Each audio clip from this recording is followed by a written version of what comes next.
Hey guys, so this video got taken down for copyright initially, so I had to go back and do some extremely degenerate stuff to the footage. This is until the dispute is reviewed and the video is reinstated. For now, this is the only version of the video you can watch. Alright, bye. I don't think there's a Star Wars project that is as infuriating as the Phantom Menace. There isn't a Star Wars movie quite like it. It's a perfect example on how you don't write a story or characters. The people that say that this movie is actually good are the same people who think that black pepper is too spicy. Now, the Phantom Menace has been a common subject on film criticism online, and in this essay, I'm going to try not to bring up the Mr. Plinkett reviews by Red Letter Media. Star Wars The Phantom Menace was the most disappointing thing since my son. This is my own essay on why this movie does not work and why it is still the worst Star Wars movie.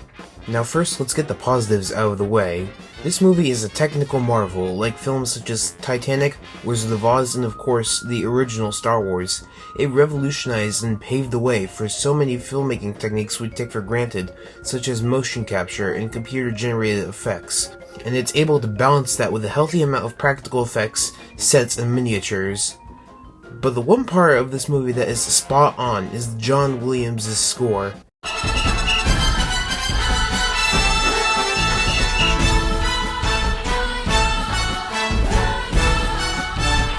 John Williams is always the best part about the movies he scores. I like to think that even when he's scoring a bad movie, he takes a look at it and says, "Ooh boy, I got a lot on my plate to work on."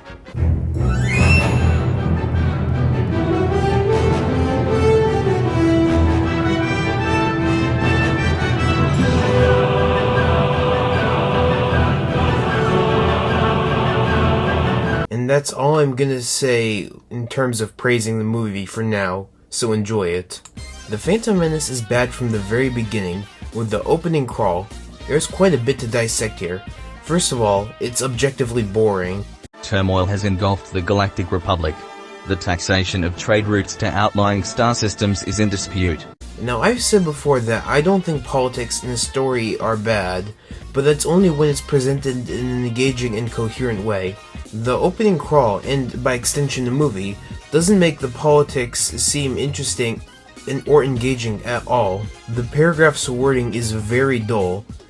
Second problem, it makes no sense and doesn't establish the plot well at all. First of all, it's unclear what the Trade Federation is supposed to be. Is it supposed to be a republic? A planet group of planets? An actual trading company? If so, why isn't the Republic doing anything about the Naboo blockade? I mean, it's part of your darn republic. It would be like in real life if the Tesco Company Incorporated took military control over Hawaii and the continental United States not doing anything about it. That didn't really make much sense, but I thought it sounded funny. And why has the Chancellor secretly dispatched their Jedi? You'd think if he wants all this shit over with, he'd send the Jedi and let it be known that they are Jedi as a scare tactic to negotiate. We're less than 2 minutes in the movie and it already isn't making any sense. While most people compare this crawl to other title crawls in the series to point out why this one doesn't work, let's do things differently this time. Like, so differently. this is Across the Spider-Verse.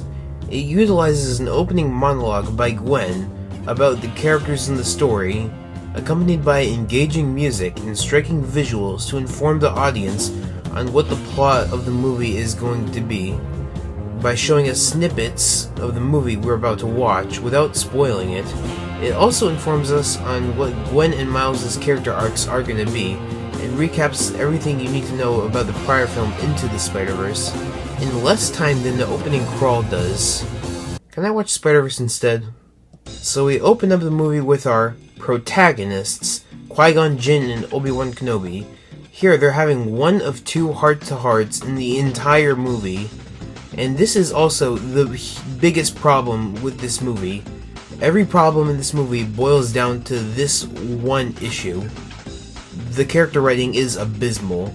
Throughout the entire movie, it consists of characters only talking about the immediate plot and we don't actually learn what they're feeling throughout the story. We don't learn what type of character they are, their character traits. The only two characters who actually get character traits are the racist Jamaican stereotype and the child. And Qui-Gon and Obi-Wan are both our main protagonists, and throughout the whole 2-hour and 10-minute movie, we learn nothing about their personality or their character traits. It's especially insulting in the case of Obi-Wan Kenobi. I think Lucas originally intended that since we knew Obi-Wan from the original trilogy, we'd automatically be invested in him here.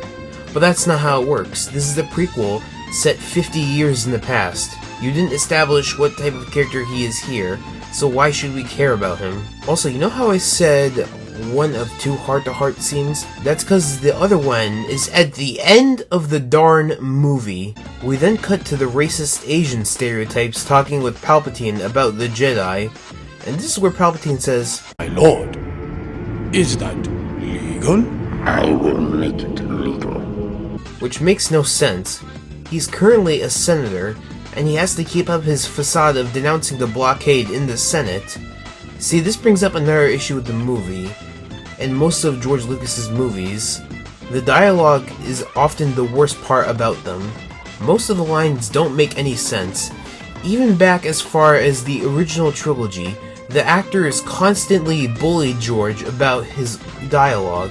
Dialogue was a little bit difficult. I remember there was one line that I just begged him to take out, and it's when, yes, boy, I'll never forget it as long as I live. But we can't turn back. Fear is their greatest defense. I doubt if the actual security there is any greater than it was on Aquilai or Sullust, and what there is most likely directed towards a large-scale assault. And I thought, who talks like this, George? You could take any line from this movie alone and dissect it, and it won't make a lick of sense. We will not survive this. Yes, you will. The whole point of the Jedi being here is that they're here to negotiate with you. What benefit would killing you fools bring? Let's split up. Stow aboard separate ships and meet down on the planet. But why though? This is a throwaway line, but it's nonsensical. You're really lucky both ships landed near each other and not on the opposite sides of the city. A communications disruption can mean only one thing: invasion. No, it doesn't. How is that the conclusion you come instead of, oh, my internet isn't working? So after this pretty cool action scene, we get a scene of Queen Amidala talking to Viceroy Gunray, and he says, We would never do anything without the approval of the Senate.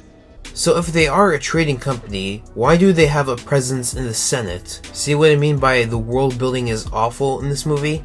And we've only just started. Our heroes make it down to Naboo, where they meet Jar Jar Binks.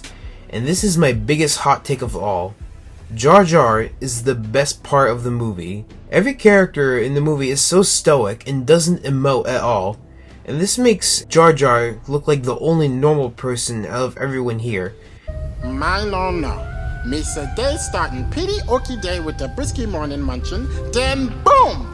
Getting very scared and grabbing that Jedi and pow! Me say here. Sure, he's kind of annoying, but he's the only one showing signs of life. Plus, we get multiple scenes establishing who he is and what his feelings are on the events going on. No other character has these scenes. Most of the other characters' scenes consist of them talking about the immediate plot, talking about the immediate plot, talking about the immediate plot, talking about the immediate plot, talking about the immediate plot, and talking about the immediate fucking plot. You put in more effort into characterizing the Jamaican stereotype, but forgot to do the same for any other character in the movie. Also, like I said before, the motion capture used is really impressive for 1999 and paved the way for motion capture art in movies to come. So that's also some props I'm gonna give the movie. A perfect example of how Jar Jar is an actual character is in this chase scene with the giant fishes. Jar Jar is the only one acting appropriate on what's going on, while Qui-Gon and Obi-Wan are sitting there with blank expressions on their face, and Qui-Gon cracking a Marvel one-liner. There's always a bigger fish. The whole time, when Jar Jar is appropriately panicking, Qui-Gon tells him to relax. Just relax, we're not in trouble yet. Relax. Bro, if I was being chased by this thing, even if I were Jedi, I'd shit myself. So this next scene consists of Viceroy Gunray explaining that in order for the invasion to be legal, the Queen's gotta sign a treaty. I'm sorry, but this is the dumbest villain plot ever. The villain's plan is to get Padme to sign a piece of paper. She's not gonna do it, and a forcefully signed treaty would probably be challenged in court. So is the blockade legal in the first place? I don't really know. Like, the movie keeps going back and forth on whether it's legal or not. Like, come on, Lucas, shit or get off the pot. Explain some things. So in this next scene, the Jedi free the Queen and they escape the planet, and the blockade ships fire at the royal ship, and then they hit the shield generator, which is apparently on the outside of the ship. Now, I'm no designologist, but that seems like a dumb design flaw, but okay, I'll just go with it, I guess. But they run out of gas, and they need parts, so they land on Tatooine. Then Padme, Qui-Gon, and Jar Jar meet the Arab-Jewish caricature, and we meet Anakin, played by young Jake Lloyd, whose life was absolutely ruined after this movie, so I'm not going to bring up his performance at all, because that would be very tasteless to do so. Also, I will say that these scenes with Anakin and his mother are some of the only good scenes in the movie. I feel like I'm asking for the bare minimum, but these scenes don't just focus on the main plot, it's slowing down to see what the characters feel on what's going on, and maybe flesh them out a little bit. I keep bringing this up, but I really want to highlight how much Lucas failed at this. Giving your characters character traits is the first thing you learn in writing. Then this movie does the worst thing in any Star Wars movie. Nothing in Star Wars has done this much damage as what this movie establishes. It establishes the Chosen One prophecy. That's right, Anakin was born without a father, has the most midichlorians, and is destined to bring balance to the Force. And this goes into a deeper discussion, but I don't like religious allegory in storytelling. I find something so pretentious when people write their main character to be Jesus.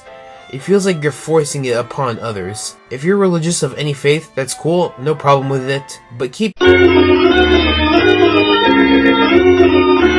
I also think it's kinda disrespects each religion and makes them look pretentious when they basically turn their story into the Bible. Now, it's not like Lucas had the characters turn to the camera and say, join the Catholic Church and repent. But it's pretty obvious when they set up Anakin to be born without a father. Alright, I am the Messiah! The Chosen One prophecy also robs the originals of what made them special at all. No one sees Vader killing the Emperor as a good thing because he loves his son. They see it as fulfilling a prophecy. God, I'm so mad. Also, midichlorians are the dumbest shite ever. In every other piece of Star Wars media, they establish that the Force flows through all living beings and that anyone can harness it as long as they're open to it. For my ally is the Force, and a powerful ally it is. Life creates it, makes it grow. Its energy surrounds us and binds us. Luminous beings, are we, not this crude matter. Now it's establishing that you need a certain amount of microorganisms in your blood to be able to harness it. You just took away all the mysticism of the Force, and I'm glad that newer content is trying to bring it back, but the damage has already kind of been done. Real quick, I want to talk about Palpatine's plan. I skipped over most of his scenes, but I want to discuss why it's so convoluted when it factors into the whole prequel trilogy. He's secretly funding the blockade of Naboo so he can get the Chancellor impeached via a vote of no confidence. Then what's his plan next? You need Anakin to gain unlimited power and destroy the Jedi Order. You're so lucky Qui-Gon landed on the specific planet and found the very boy needed to overthrow the galaxy. Otherwise, none of this shite makes any sense. Then we get to the pod race sequence, and while this scene is really cool, there's just no tension. And it's not just because it's a prequel. You can make a prequel with stakes and tension, but this event in the movie is so direct with its stakes, it wants us to think that Anakin will lose or die, when we know that's not the damn case. So Anakin wins the race, Anakin and Qui-Gon get back to the ship, and then Qui-Gon encounters a Sith Lord. A Sith Lord? And here I'm gonna talk about Darth Maul. Now this is all with the caveat that he returns and is greatly improved in the Clone Wars animated series, but in this movie, Maul sucks. A common problem with this movie is that George Lucas forgot how to write characters. We don't learn what he's like, why he hates the Jedi, why he's a Sith, and what his external goals or internal needs are. This really wouldn't be a problem if Maul was the main villain of the whole trilogy, like the trilogy's Darth Vader. It would give Obi-Wan a fantastic character arc, like in the Clone Wars. Obi-Wan and Maul having this rivalry throughout all 3 films would be amazing. And you can use this arc to factor into Anakin's fall and Obi-Wan's final battle with him in a meaningful way, if you give it the time and thought, of course. Again, I'm asking for the bare minimum of characterization. So Qui-Gon gets on the ship alright, and then introduces Anakin to Obi-Wan Kenobi with a simple handshake. Now this problem kind of permeates throughout this one and Attack of the Clones, but it directly contradicts Obi-Wan in the original trilogy, when he talks about Anakin being a good friend. In this movie, they have zero chemistry. In the next movie, it seems like Anakin hates Obi-Wan more than anything. And then in Revenge of the Sith, we're expected to believe that they love each other as brothers. It just doesn't work, and it's this movie's fault for not developing them. Even the Hobbit trilogy gets this right. Yes, a book that was split into 3 movies, each 3 hours long, characterizes the relationship between Bilbo Baggins and Gandalf in a meaningful way. And again, this is with the caveat that the Clone Wars improves things greatly, but I wish it didn't have to be like that. So there's this guy on YouTube called Cardinal West who made a now deleted video where he rewrites the prequel trilogy, and what he does, he changes it so Anakin is a teenager when Obi-Wan and Qui-Gon meet them, and I think this does wonders for characterizing them. Having them being around the same age when they meet makes their rapport work better, and then we get more moments to develop these two as brothers. Then it makes it all the more heartbreaking when Anakin betrays Obi-Wan and destroys the Jedi Order. Why can't we do something like that? These next scenes on Coruscant are supposed to do some world building and characterize the Senate and the Jedi, and they also fail at this. We don't really learn anything about the Senate other than it's full of bureaucrats. Into the bureaucrats, the true rulers of the Republic, and on the payroll of the Trade Federation, I might add. That's it. That's all they tell us. That's all we know about them. Telling us that politicians are bureaucrats and oligarchs isn't characterization. It's as basic as the fact as the sky is blue. It's a figure of speech, Morty! They're bureaucrats! I don't respect them! It's also worth mentioning that the characterization for the Jedi is absolutely awful. They seem like a bunch of idiots. They have in front of them the very boy who is supposedly very dangerous, who could cause genocide if he harnessed his godlike powers, and they decide not to do anything about it. No, he will not be trained. I do not accept that. They don't want to train him, and they don't want Obi-Wan and Qui-Gon to train him, but they didn't offer any other solution. What's the plan here? What do you think is going to happen? Are you just going to send him back home and hope his godlike powers don't manifest? But Qui-Gon and Obi-Wan decide to train him anyway. So, what the fuck? What was the point of that whole scene? The Jedi said they're not allowed to, though. But at the end of the movie, when Yoda's talking to Obi-Wan alone, out of nowhere he says, "Agree with you, the Council does. Your apprentice, Skywalker, will be." What do you mean the Council agrees? The Council decided no, you're not the Council. All you had to do is have the whole Council there and have Anakin and Obi-Wan make their case to them. Maybe this scene would make more sense. So the Chancellor in the Senate tells the Queen to go kick bricks. So she takes her Jedi and her guard with her back to fight the Trade Federation on their own. And something that confuses me is that they decide to bring Anakin back with them to a war zone. Why? They already have 2 Jedi. Why bring a child with you? Is it just so he can blow up the Trade Federation ship? I hate using this word, but this is extremely contrived, and it doesn't benefit the story in any way. So they make it back to Naboo, and we finally get the scene between Obi-Wan and Qui-Gon, that isn't just explaining the plot of the movie. Finally, we actually get character traits and character development for them, but the thing is, it's too little, too late. Qui-Gon dies in the following action sequence, and yes, while the Duel of the Fates choreography is really good and the music is bombastic, and this is one of the best lightsaber duels, it feels hollow. Why are we supposed to feel sad when Qui-Gon dies? We barely know him, and Qui-Gon's final words aren't meaningful.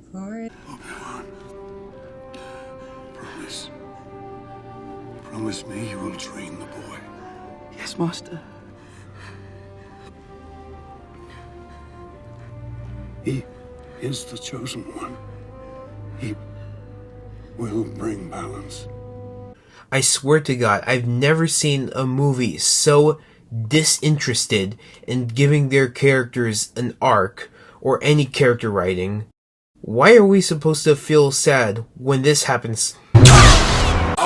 Name me a single character arc that any of the characters go on. How do Qui-Gon, Padme, Obi-Wan, Anakin, or Jar Jar change throughout the movie? How are they different from the beginning of the story than at the end? And now, the movie is over. Finally. It kinda baffles me that there are people that will sit there with an entirely straight face and say that this movie is good, or at least a mixed bag. What mixed bag? There's barely any good things in it. This movie is a mess, the plot is nonsensical, the character work is the worst I've ever seen in a major blockbuster, cause it doesn't exist. The forced emotional moments are hollow, and overall, this is a Star Wars movie I'm not gonna watch for years. I would make a fan re-edit of this movie like I did for Rogue One, but this movie doesn't have enough for me to re-edit to make it better. And the biggest problem with this movie, as some may say, is that you can basically skip it and nothing really changes. That is really sad. The spin-offs are equally pointless to the Skywalker saga, but that's the point. They're spin-offs. They're designed to be one-off movies. This is supposed to be a mainline Skywalker saga movie, and it fails in almost every criteria. Worst Star Wars movie by far, 2 out of 10. This movie sucks.